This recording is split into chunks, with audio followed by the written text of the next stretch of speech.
Olá, no Sala Parlamentar de hoje a gente conversa com o ex-vereador, ex-deputado estadual, já foi também secretário da Administração do Estado e está no seu terceiro mandato de deputado federal. Eu estou falando do deputado Mendonça Prado, que já está aqui ao nosso lado. Seja bem-vindo, deputado, ao nosso programa. Muito obrigado, Tiago. É um prazer estar aqui com você. Deputado, vamos falar um pouco sobre sua trajetória política. Eu quero saber primeiro, seu pai foi, durante 32 anos consecutivos, deputado estadual, né? Luciano Prado, deputado Luciano Prado. O senhor, ainda nos tempos estudantis, foi eleito por seus pares líder da sala de aula. Isso impulsionou na sua carreira política? Me conta um pouco sobre essa história. Olha, Tiago, geralmente os filhos querem, não é, ter os pais como uma referência. Procuram sempre imitar os pais, não é? Os pais que se destacam numa determinada carreira, numa determinada atividade, é natural que os filhos se espelhem neles para ter, assim, na sua vida, uma trajetória similar, idêntica. É evidente que o meu pai, sempre um entusiasta da política, sempre bem relacionado com as pessoas, com a sociedade, me fez admirar a atividade política. E eu tenho plena convicção que foi seguindo os passos dele que eu ingressei na vida pública. Então, o senhor iniciou no PFL, antigo PFL, né?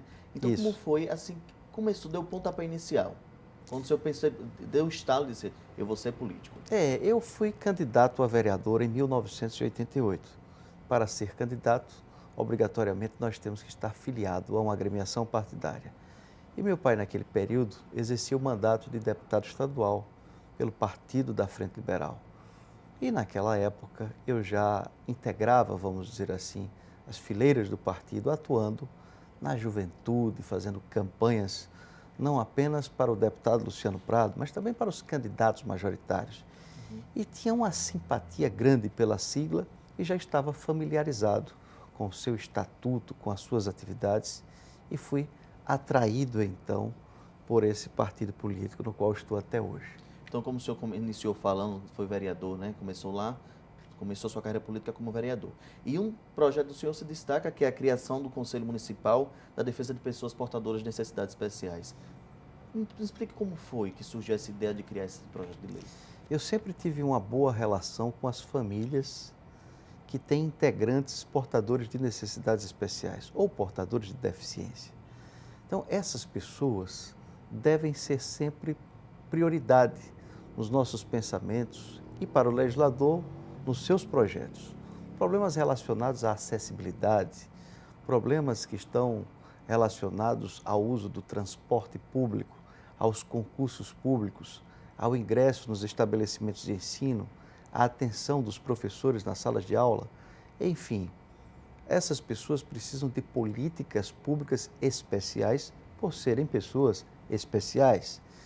Então, essa preocupação e essa ideia de tê-los como prioritários no nosso pensamento e no conteúdo dos atos legislativos me fez elaborar uma proposta de criação de um conselho, que existe até hoje no âmbito do Poder Executivo do município de Aracaju. Que, inclusive, é um dos conselhos mais atuantes que a gente vê hoje, né, no município de Aracaju. É o conselho que discute as políticas públicas, a formatação dos projetos que são encaminhados para a Câmara de Vereadores. Inclusive, tem um integrante do Legislativo Municipal compondo esse conselho em razão da sua importância, em razão do peso que ele tem na discussão, nos debates sobre o ordenamento jurídico da municipalidade. O senhor me falou no início do programa, né, que o sonho do senhor, quando iniciou a carreira política, era ser deputado estadual. O senhor assumiu aqui a Assembleia Legislativa e esteve em substituição do ex-deputado, né, Pedrinho Balbino. Me explica como foi essa história. A gente estabelece horizontes, metas, não é, nas nossas vidas. E quando iniciei a minha carreira política como vereador, a minha intenção era ser deputado estadual. Eu achava que, como deputado estadual, teria condições de apresentar projetos para o nosso estado, apresentar sugestões para os governantes, no sentido de melhorar a qualidade de vida dos meus coestaduanos, não é? Dos concidadãos do nosso estado. Mas o destino me propiciou meios e condições de disputar uma eleição para deputado federal. Graças a Deus, fui bem sucedido e estou na Câmara dos Deputados no meu terceiro mandato. Deu tempo ainda aqui na Assembleia Legislativa de apresentar algum projeto, discutir algumas ideias? Ainda deu tempo para fazer isso? Sim, nós apresentamos na Assembleia Legislativa se não me falha a memória, acho que 9 proposituras.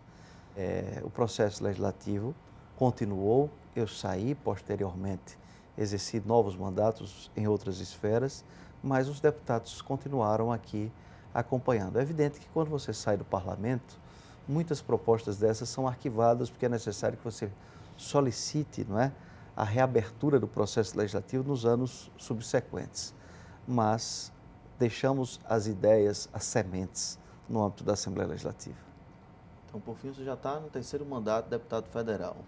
Quando o senhor foi, sempre foi um dos deputados sempre bem votados, né? A sua votação sempre esteve nas porcentagens lá em cima.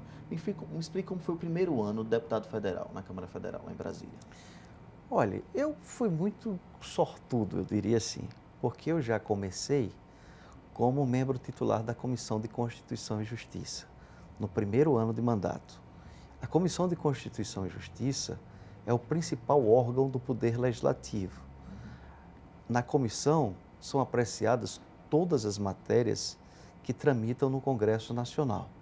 Então, isso me facilitou, vamos dizer assim, a realizar um trabalho com maior conhecimento de causa, porque eu já tive acesso às normas regimentais que são mais usadas no Parlamento, eu tive acesso ao conteúdo dos projetos que estavam em tramitação naquele primeiro instante, e aquilo para mim foi um aprendizado, porque posteriormente, no momento em que tinha que debater e discutir novos temas, eu já debatia em pé de igualdade com aqueles integrantes da comissão que são realmente as referências do Congresso. No meu primeiro mandato, eu tinha na Comissão de Constituição e Justiça homens como Ibrahim Abiakel, homens como Delfim Neto, não é? Homens como Roberto Jefferson, ou seja, figuras que são expoentes da política com as suas qualidades e com seus defeitos. Mas você participar de debates no órgão como a Comissão de Constituição e Justiça, no seu primeiro ano, com integrantes com esse peso político e até diria com esse peso intelectual, porque ninguém pode duvidar. Já tem uma duvidar. bagagem muito grande política, né? O senhor já vai Exatamente. especializando cada vez mais. Então isso, na verdade, é uma escola que nos estimula a fazer um trabalho que procure corresponder à expectativa da população. Inclusive, é na Câmara Federal que o senhor cria a carreira de Estado do médico, não é isso? Me explica um pouco sobre essa PEC. Essa é uma proposta que visa corrigir os problemas do serviço público na área de saúde. Por exemplo, o estado de Sergipe é proporcionalmente um dos estados que tem a maior quantidade de médicos por habitante. Entretanto, nós temos um problema sério de falta de médico nas unidades de saúde, principalmente no interior do estado. O que significa criar a carreira de médico? Significa tornar a profissão ou a atividade do médico idêntica à profissão ou à atividade do magistrado ou do promotor de justiça. Ao ingressar no serviço público, o médico vai ter que começar no interior do estado. E depois, por merecimento ou tempo de serviço, ele vai progredindo até alcançar as capitais ou os grandes centros urbanos nos estados maiores. Então, a ideia é dar a ele também um piso salarial condigno para que ele possa se entusiasmar e querer residir nas cidades interioranas. Porque o grande problema hoje desses profissionais são as remunerações, são baixos salários para quem estudou 6, 7 anos com cursos de especialização. Ninguém quer ir para o interior, prefere logicamente ir para uma clínica particular, para um hospital privado, e a administração pública, o Estado, acaba perdendo esses grandes profissionais para atender melhor a população, principalmente os mais pobres. Com certeza. Então, mas tem outros que falam da segurança pública, não é isso? Sim, nós temos diversos projetos na área de segurança pública. Um visa criar o Fundo Nacional de Segurança. O legislador constituinte de 1988, observando a grande quantidade de servidores nas áreas de educação e saúde, criou fundos específicos para transferir recursos do governo federal para os governos estaduais e também para os municipais nessas duas áreas. O objetivo, manutenção dos serviços, manter os serviços, a aquisição de equipamentos e também o pagamento das respectivas folhas de pagamento. Na área de segurança pública, nós temos um fundo criado, mas os valores são ínfimos, são insignificantes para a importância do serviço e para a grande preocupação que tomou conta da sociedade no presente em função da grande quantidade de crimes e da violência assustadora que nós temos no nosso país. Então, esse fundo visa 5% do que é arrecadado de imposto de renda e 5% do que é arrecadado de IPI. Isso dá um valor na ordem de 40 bilhões por ano para o governo federal transferir, através de uma fórmula idêntica ao que acontece com o Fundo de Participação dos Estados, para que os estados possam manter a segurança pública de uma forma compartilhada com a União. Ou seja, a responsabilidade não é mais só do Estado, ela passa a ser do Estado e do governo federal. Então, é uma responsabilidade extraordinária, porque versa sobre a melhoria da segurança pública e também da valorização profissional, que nós reconhecemos que o Estado sozinho não tem força econômica e financeira para manter um serviço caro como é a segurança. Mas tendo a responsabilidade compartilhada, nós vamos ter os meios e as condições para fazê-lo de forma eficiente. E assim mais vantagens, não é isso, deputado? Sim, vantagens para os Estados-membros. E o que diz o voto facultativo? Que eu acho que é um dos projetos, né, o senhor defende lá na Câmara Federal, firme e forte. Isso é uma proposta de emenda à Constituição de minha autoria. Se nós dividirmos o mundo entre países que têm voto facultativo e países que têm voto obrigatório, nós vamos constatar que os países subdesenvolvidos, os países que têm características de ditadura, são os países que impõem o voto obrigatório para o cidadão. Os países de pessoas incultas são os países que nós temos o voto obrigatório. Os países desenvolvidos, que têm boa qualidade de vida, que têm IDH elevado, são países que têm o voto facultativo. Facultativo é o voto que é emitido por aquele cidadão que já analisou, que já examinou as propostas dos seus candidatos, que quer ser bem representado. Não é apenas votar por votar, não é isso? Não é votar por votar, nem é receber R$20 para votar numa chapa que deram a ele. Isso. Esse voto acaba com a democracia e com o Estado democrático de direito. Então, nós temos que repensar a forma de fazer política para melhorar o nosso país. Para isso, temos que corrigir os erros dos políticos, que são inumeráveis, e os erros dos eleitores, que também são culpados. Porque, às vezes, o eleitor escolhe o seu candidato e depois ele não sabe nem quem votou. Isso é verdade. E o eleitor deve ser o fiscal do seu representante. Não adianta você votar e não saber por que votou nem em quem votou. Quando você dá o mandato a alguém, você dá uma procuração para ele agir em seu nome. Então, o voto é algo de muita responsabilidade e você não pode emitir para quem quer. Nós vamos falar agora sobre as políticas públicas anti-bullying. O senhor criou isso e debate sempre na Câmara Federal. Me explica um pouco como surgiu essa ideia de criar essas políticas públicas anti-bullying. Tiago, esse é um problema que chama muito a atenção da sociedade, principalmente das pessoas que têm o seu dia a dia voltado para a educação e também para a segurança pública. As pessoas muitas vezes entendem como ações desconexas aquelas que são para combater a violência e aquelas que são educativas. E, na verdade, esses atos devem estar sempre interligados, conectados uns com os outros, porque é exatamente na realização das políticas públicas na área educacional que nós evitamos as ações violentas, não é? E que causam transtornos para a sociedade. Tem até uma frase de Pitágoras que diz assim: educai as crianças e não precisarás castigar os homens. Não é? Então é uma ação preventiva.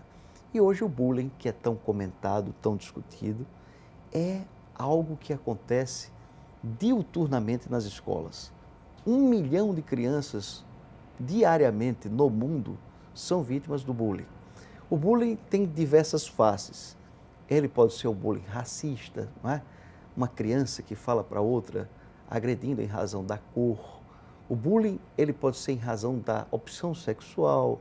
O bullying pode ser em função de algum problema de ordem física, de ordem mental, comportamental, em função da obesidade, em função das relações familiares ou do formato da família, principalmente nesse mundo moderno que nós vivemos hoje, que a concepção familiar já não é idêntica do passado.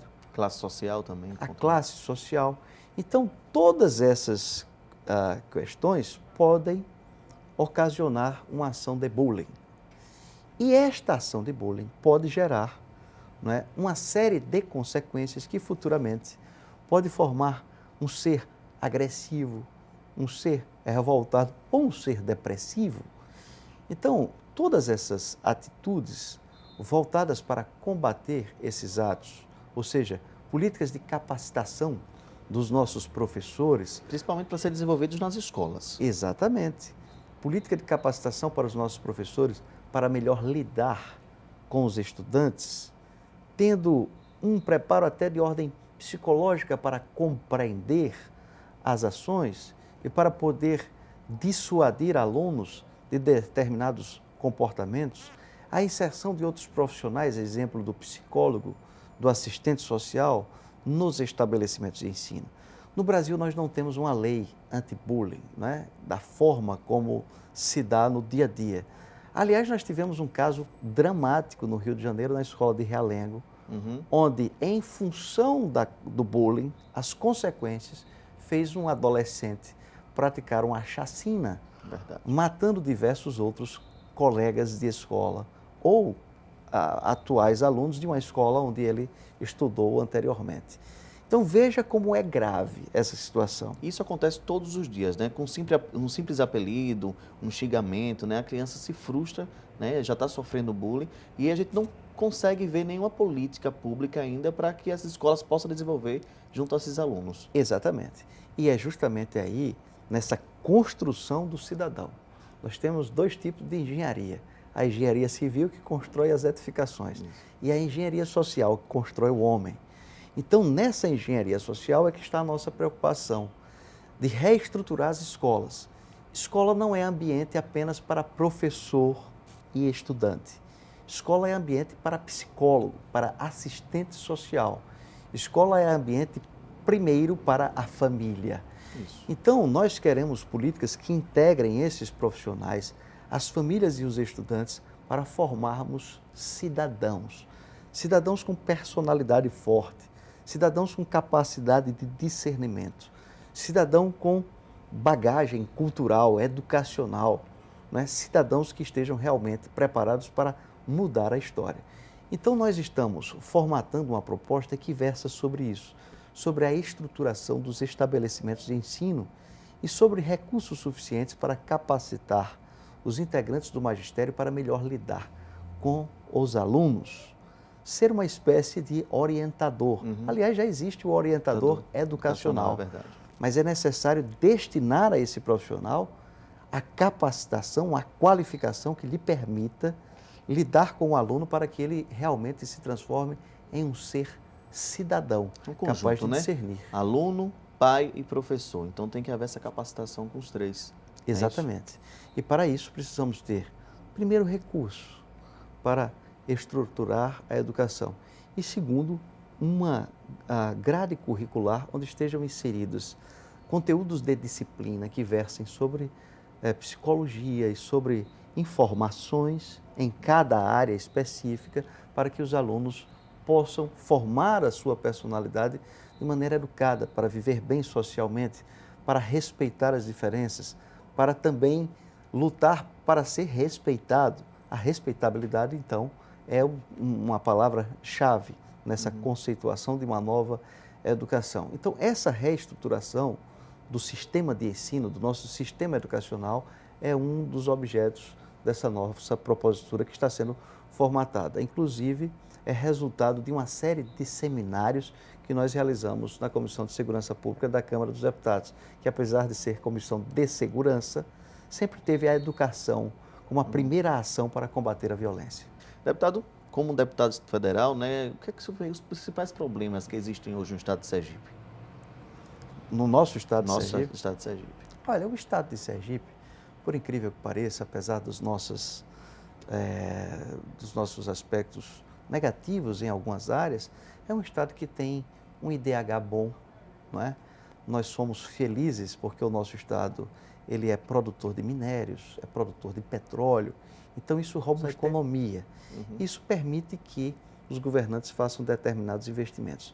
É evidente que os problemas maiores, por ser uma região do semiárido, diz respeito ao abastecimento de água para o consumo humano nos pontos mais longínquos. Eu acho que todo governante que inicia a sua gestão deve ter essa preocupação com a distribuição desse líquido precioso que diz respeito também à saúde. E nós temos problemas também de saneamento básico, Isso. não é? Saneamento básico que é fundamental para evitar diversas doenças. Nós temos esse problema grave na capital e de forma gravíssima no interior. As cidades crescem de forma desordenada, é outra problemática.